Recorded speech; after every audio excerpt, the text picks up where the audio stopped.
3 నెలల్లో స్థానిక ఎన్నికలు, అప్పట్లోగా బీసీ కులగణన పూర్తి. సీఎం రేవంత్ రెడ్డి బీసీ కులగణన పూర్తి అనేటువంటి మాట ఏదైతే ఉందో ఇది వాజివే కదా, ఎందుకంటే మళ్ళా కన్ఫ్యూజ్ కాకుండా. ఈ ఏడాది చివరికల్లా మరో 35,000 ఉద్యోగాల భర్తీ.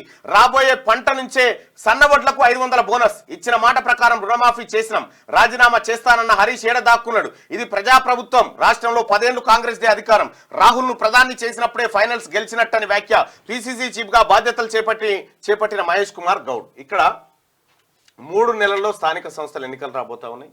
ఈలోపు బీసీలకు సంబంధించిన రిజర్వేషన్ ని పెంపు ప్రక్రియ అదంతా చేస్తామని చెప్పి ముఖ్యమంత్రి గారు చెప్పిన తర్వాత ఇక్కడ ఈ ఏడాది చివరికల్లా మరో 35,000 ఉద్యోగాల భర్తీ. 35,000 ఉద్యోగాల భర్తీ సేమ్ ఈడబ్ల్యూఎస్ కోటాలో 10% కేటాయిస్తే ఇక్కడ ఉన్నటువంటి బీసీ ఎస్సీ ఎస్టీ వాళ్లకు అన్యాయం జరుగుతుంది. 100కి 8 ఉద్యోగాలు అదనంగా పోతాయి వాళ్ళకి. 35,000లో అంటే ఎంత అవుతుంది అన్న? 10% తీసుకుంటే 3,500 ఉద్యోగాలు పోతాయి. 3,500 ఉద్యోగాలు వాళ్ళకి పోవాల్సినవి 500 కాదు, ఓన్లీ రిజర్వేషన్లోనే 3,500 రిజర్వేషన్లోనే ఈడబ్ల్యూఎస్ కోటాలోనే 3,500 ఉద్యోగాలు పోతే 3,500 ఉద్యోగాలు పోతే అందులో కేవలం ఈడబ్ల్యూఎస్ కోటా కింద రావాల్సిన 500. 3,000 అదనంగా ఉద్యోగాలు బీసీల తలలకేని ఎత్తుకపోయి అక్కడ ఇచ్చేటువంటి కార్యక్రమం. కాబట్టి ఓసీ కోటాను ఫస్ట్ ఫిక్స్ చేయాలి. ముఖ్యమంత్రి గారు నేను తమరి కలిసి కూడా ఈడబ్ల్యూఎస్ కోటాలో జరుగుతున్నటువంటి అన్యాయం ఏదైతే ఉందో దాన్ని సవరించమని మీకు రిప్రజెంటేషన్ చేయడం జరిగింది. మీరు పరిశీలిస్తున్నట్టుగా చెప్పారు. మరి ఇవి భర్తీ చేసే కంటే ముందు వాళ్ళ జనాభాను లెక్కబెట్టి ఆ జనాభా ప్రాతిపదికన ఈ ఉద్యోగాలు భర్తీ చేయాలి. లేకపోతే 30 సంవత్సరాల పాటు ఈ బిడ్డలకు ఆ ఉద్యోగాలు దొరికే మళ్ళా అగ్రవర్ణ పేదలకు ఇవ్వాల్సిందే వద్దంటలేము కదా. నీకు ఏం చెప్పింది ఈడబ్ల్యూఎస్ లో అప్ టు 10% అన్నది, కానీ 6.98% ఉన్న వాళ్ళకి 10% ఎట్లా ఇంప్లిమెంట్ చేస్తారు? ఇది నా ప్రశ్న కాదు, జగిత్యాల ఎవరు జీవన్ రెడ్డి సాబ్ చేస్తున్నటువంటి మాట. అరే మేము 5% ఉంటే మాకు 10% రిజర్వేషన్ ఇచ్చారు, ఇది ఎక్కడ అన్యాయం రాబాయ్, బీసీలకు అన్యాయం చేస్తున్నారని ఆయన చెప్పిన మాట అనేది. కోదండ రామ్ గారు చెప్పింది ఈ మాట. ఈ 6.8% కూడా అసలు యాక్చువల్ గా మొత్తం అది ఆ మొత్తంలో ఈడబ్ల్యూఎస్ ఎంత మంది ఉన్నారు అనేది ఇంపార్టెంట్. 1 or 2% వీకెండ్ సెక్షన్ ఎంత మంది ఉన్నారు అనేది ఇంపార్టెంట్. 1 or 2% 350 రావాలి, కానీ 3,500 వస్తా ఉన్నాయి. వీకెండ్ సెక్షన్ కి 100% న్యాయం జరగాల్సిందే. కాకపోతే వాళ్ళ జనాభా దామాష ప్రకారం 3-4 నెలల్లో స్థానిక సంస్థల ఎన్నికలు నిర్వహిస్తామని సీఎం రేవంత్ రెడ్డి ప్రకటించారు.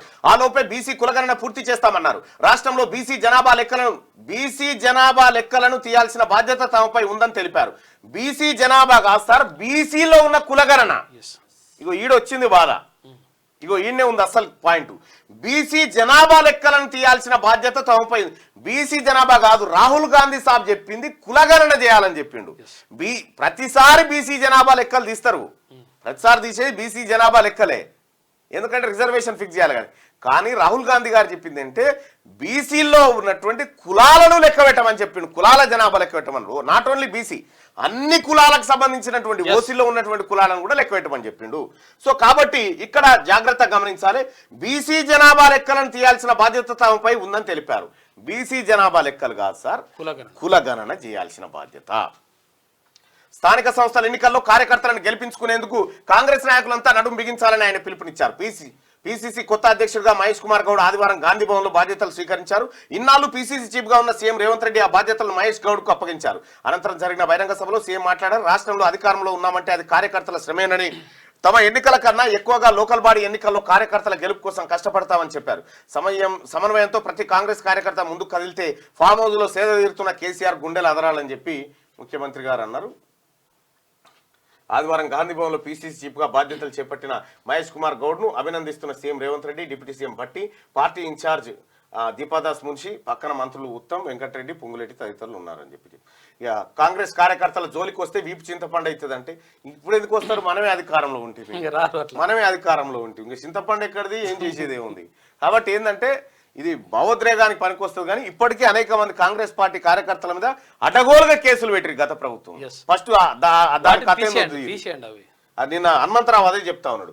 3 రోజులుగా మా కార్యకర్తలపై దాడులు చేసేందుకు కొందరు ప్రయత్నిస్తున్నారు. మా కార్యకర్తలు ఎవరి జోలికి పోరు. ఎవరైనా మా కార్యకర్తల మంచితనాన్ని చేతగానితనంగా తీసుకుంటే వీపు చింతపండు అవుతుంది. పిసిసి కొత్త చీఫ్ మహేష్ కుమార్ గౌడ్ సౌమ్యుడు అనుకోవద్దు. ఆయన వెనకాలే నేను ఉన్నాననే విషయాన్ని మర్చిపోదు. కాంగ్రెస్ కార్యకర్తల జోలికి వస్తే ఊరుకునేది లేదని చెప్పి సీఎం రేవంత్ రెడ్డి అంటా ఉంటే ఈయనేమన్నాను, నేను అంత సౌమ్యుని ఏం కాదు, మీరు అనుకున్నంత సౌమ్యుని ఏం కాదని చెప్పి మహేష్ కుమార్ గౌడ్ చెప్పినటువంటి మాట. వాస్తవానికి మహేష్ కుమార్ గౌడ్ ఆయన సామాజిక వర్గము బలమైన బీసీ సామాజిక వర్గం. ఆయన ఎందుకు బలహీన అవుతాడు? బలవంతుడు ఆయన. పిసిసి అధ్యక్షుడిని అయినా నేను కార్యకర్తని. ప్రభుత్వ కార్యక్రమాలను ప్రజల్లోకి తీసుకెళ్తాం. కార్యకర్తలకు పిసిసి చీఫ్ మహేష్ గౌడ్ పిలుపు. హైడ్రాను జిల్లాలకు కూడా విస్తరించాలి. తెలియకుండా చెరువుల దగ్గర జాగాలు కొన్న పేదలకు వేరే దగ్గర ఇండ్లు కట్టివ్వాలి. ప్రతి జిల్లాలో కాంగ్రెస్ ఆఫీసుల కోసం స్థలాలు కేటాయించాలని సీఎంకు వినతి పత్రం సమర్పించిండు. క్యూ న్యూస్ ఛానల్లో పనిచేయటకు అనుభవం గల సీనియర్ వీడియో ఎడిటర్స్ కావాలను సంప్రదించవలసిన నెంబర్ 8688926084. qnewsads@gmail.com ను సంప్రదించండి. లైక్ చేయండి.